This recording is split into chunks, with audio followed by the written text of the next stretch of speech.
হিন্দু ধর্মের অন্যতম প্রধান ধর্মীয় গ্রন্থ হল ভগবদ্গীতা। জীবনে চলার সঠিক পথের সন্ধান গীতায় দেখিয়েছেন স্বয়ং ভগবান শ্রীকৃষ্ণ। জানুন কেন জীবনে পাপ করতে বাধ্য হন বহু মানুষ। তাহলে বন্ধুরা, শুরু করার আগে আপনি যদি এই চ্যানেলে নতুন হন তাহলে অবশ্যই চ্যানেলটিকে সাবস্ক্রাইব করে রাখবেন। আর যদি ভিডিওটি ভালো লাগে তাহলে অবশ্যই একটি লাইক করে দেবেন। মহাভারতে কুরুক্ষেত্রের যুদ্ধে অর্জুনের সারথীর দায়িত্ব গ্রহণ করেছিলেন শ্রীকৃষ্ণ।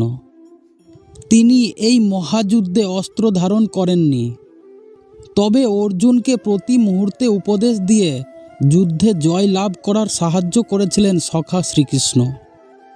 কুরুক্ষেত্রের মহারণ শুরু হওয়ার আগে সংশয়াবিষ্ট অর্জুনকে জীবনের ধর্ম ও কর্মের আদর্শ পাঠ করিয়েছিলেন।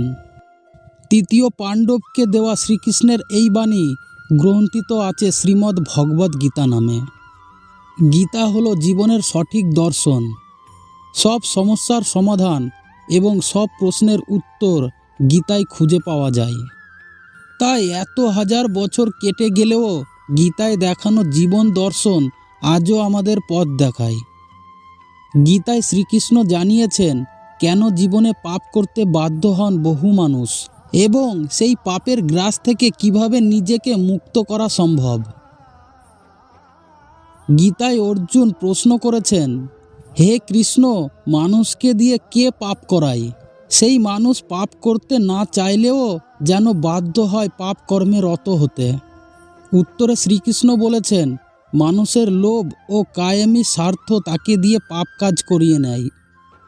গীতার বাণী অনুসারে অনেক সময় মানুষে হয়তো প্রথমে পাপ কাজে যুক্ত হতে চায় না, তার বিবেক তাকে বাধা দেয়।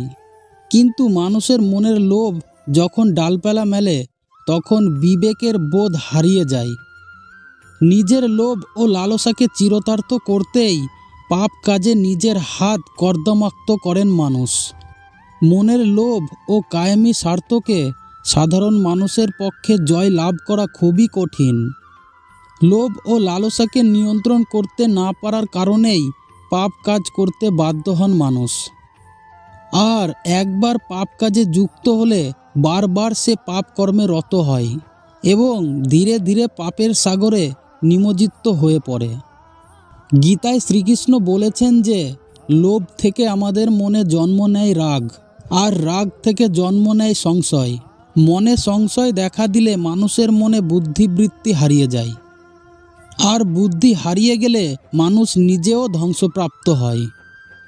গীতায় বলা আছে, যেভাবে ধোঁয়ার জালে আগুন ঢাকা পড়ে যায় সেভাবেই লোভ ও লালসা মানুষের জ্ঞান বুদ্ধিকে আচ্ছন্ন করে ফেলে, আর সেই কারণেই মানুষ পাপ করতে বাধ্য হন। জেনে নিন ভগবান শ্রীকৃষ্ণ পাপ এড়ানোর কী উপায় বলেছেন। পাপ কিভাবে এড়ানো যায় গীতায় তার পথ দেখিয়েছেন। লোভ ও লালসা থেকে নিজেকে মুক্ত করতে পারলেই পাপের পথ এড়ানো সম্ভব। এর জন্য মোহমুক্তি ঘটাতে হবে। যতই সব কিছু আঁকড়ে থাকবেন তত বেশি লোভ ও লালসা আমাদের মনে চেপে থাকবে।